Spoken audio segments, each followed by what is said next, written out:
is Abdul Rahman. I'm a lecturer at a public university in Kenya. I deliver lectures in computing and informatics. In our last lesson, we discussed about the type of array declaration, and we had seen that an array declaration, it is actually a process of allocating memory space into variables of a particular program.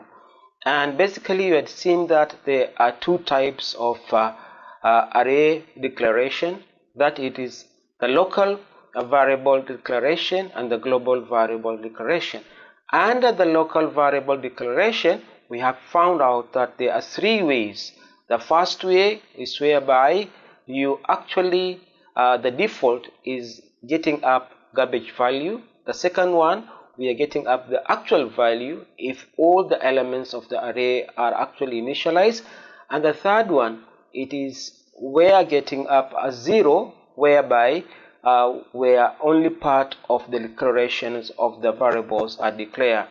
And when we go to the global declaration, there is only one global declaration, whereby if the values are not initialized, then all the values are given up at the value of 0. Today we are going to take up another concept, and that particular concept, it is how to access array elements. And into that particular journey, we are going to describe how we actually access array element, and finally we are going to write up an algorithm and implement it. So let's start onto that particular journey, onto what actually how can we access array elements. Onto that, we are saying accessing an array element, we're actually using up what you call an array name. So we are using up an array name. Basically we are using up an array name, and also we are using up what you call the index. So basically we are putting up an array name and an index onto it. So basically this will be a syntax of accessing an array element. We have to write up an array name and an index. So for example, if we have got an array A, and here we'll put up our index onto that. So let's try to conceptualize an array A. So if this is an array A and it has some values inside it, so let's take for example, these are the values here. Let's say 1 value, 2, 3, 4 and 5, and we say the value are 10, 20, 30, 40 and 50. So as a result onto that, so our indexes will be 0, 1, 2, 3 and 4. So if you want to access this particular value, so our index will be A of zeros. So that is where you can access. And then the next value, basically, so this will give us up a value of 10. Then if you've got an A of 1, will give us a value of 20. When we have A of 2, it will give us the value of 30. And when we have got A of 3, it will give us a value of 40. And finally, A of 4 will give us a value of 50.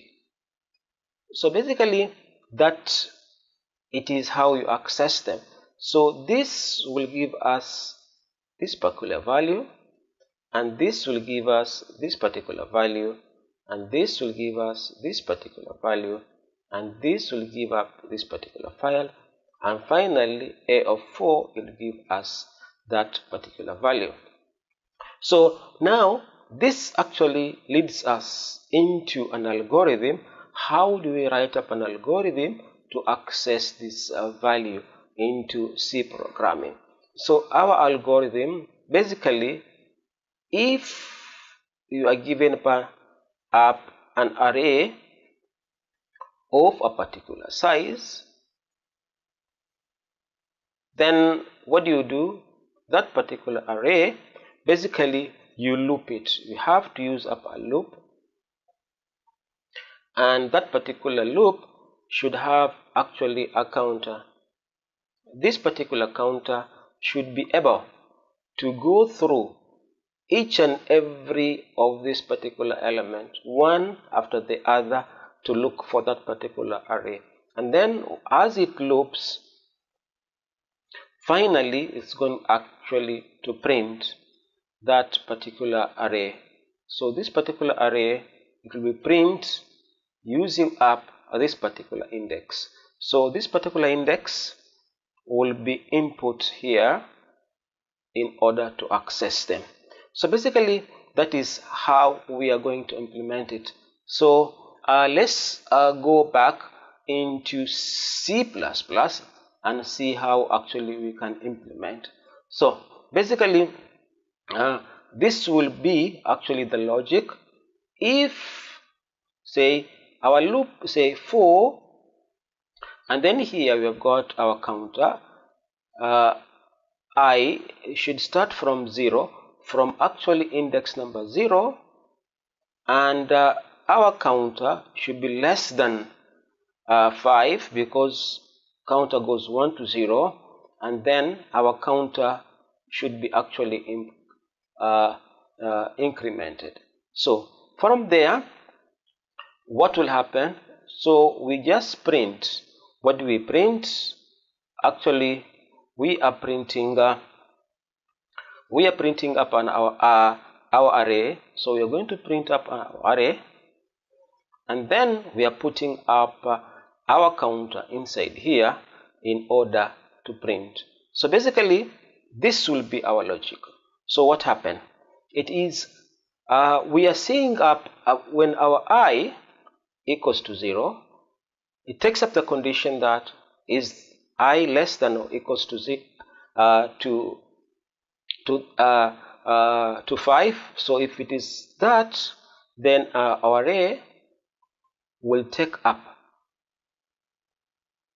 array index of counter, which is actually 0, and this will refer to this particular item, which is actually 10. So this one will go on when I is equal to 1. Our array, it will take up index 1 and it will refer to 20. So this one will go on until when I equals to 4, it will go to array 4 and actually access our value of 50, which is that particular value.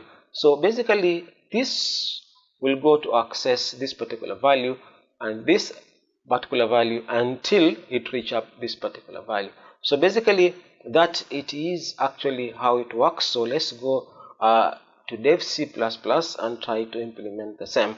So in dev C++, here we are going to say our int array, and in that particular array we are giving it a value of 5, and we are trying to actually give up the values. Let's say it is 20, 10, 20, 30, 40, and finally 50. And also here we can actually declare our counter. So also we are declaring up our counter. So we're using up a for loop. So for when our counter should be initialized to 0, and then we are saying our counter should be actually less than 5, and then we increment our counter. So our counter, we increment it by that one, and then from here we are just printing. So we are saying here printf. What are we printing? Actually, we are printing printf %d, that is our value, and then we put up a line, and we are taking up our array, and in that particular array we are putting up our counter. So basically this should access all the values from 10 to 250 using up this particular scenario. So let's run this particular program and see how it executes.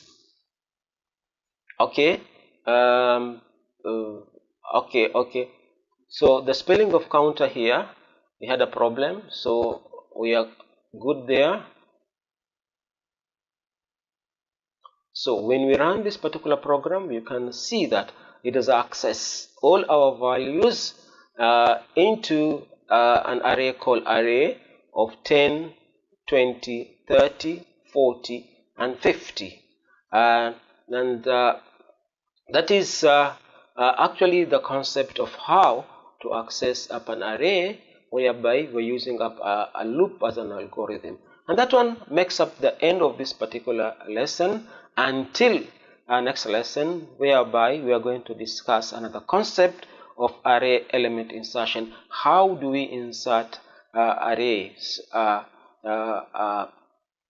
do we insert elements into array? Thank you very much for listening. However, don't forget to subscribe into our next lesson. Bye for now.